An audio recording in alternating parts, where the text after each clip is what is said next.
Hello guys. അപ്പോൾ നമുക്ക് ഇന്ന് ഫേസ് ഒന്ന് ടൈറ്റൻ ചെയ്താലോ? അപ്പോൾ അതിനായിട്ട് ഞാൻ മുട്ടയുടെ വെള്ള ഒരു ബൗളിൽ എടുത്തിട്ടുണ്ട്.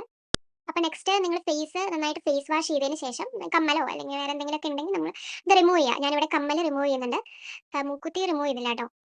ഇനി ആ ബൗളിൽ എടുത്ത് നമ്മുടെ ഈ മിക്സ് ഒന്നും പറയാൻ പറ്റില്ല, ജസ്റ്റ് ആ മുട്ടയുടെ വെള്ള ഫുൾ ഫേസിൽ പരട്ടി കൊടുക്കുക.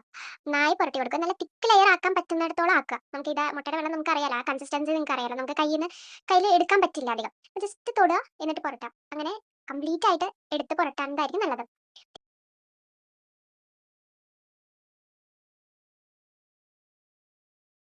ഇപ്പോൾ എൻ്റെ ഫേസ് ഒരുവിധം ഉണങ്ങിയിട്ടുണ്ട്. അപ്പോൾ കണ്ടില്ലേ, ഇങ്ങനെയായിരിക്കും ആ ഫേസ് ഉണ്ടാവുക ആ സമയത്ത് ഉണങ്ങി കഴിഞ്ഞ് കഴിഞ്ഞാൽ. ആ ഡ്രൈനെസ് നമുക്ക് വ്യക്തമായിട്ട് കാണാൻ പറ്റും. ഇനി ഞാൻ അധികം വെയിറ്റ് ചെയ്യാതെ വാഷ് ചെയ്യാൻ വേണ്ടിയിട്ട് നോക്കുകയാണ് കേട്ടോ. പതുക്കെ പതുക്കെ വെള്ളം ആക്കി കൊടുത്ത് വാഷ് ചെയ്യുകയാണേ. ആക്ച്വലി ഫേസ് കഴുകി കഴിഞ്ഞാൽ നമുക്ക് അപ്പം തന്നെ ഒരു ഗ്ലോ കിട്ടണണ്ട.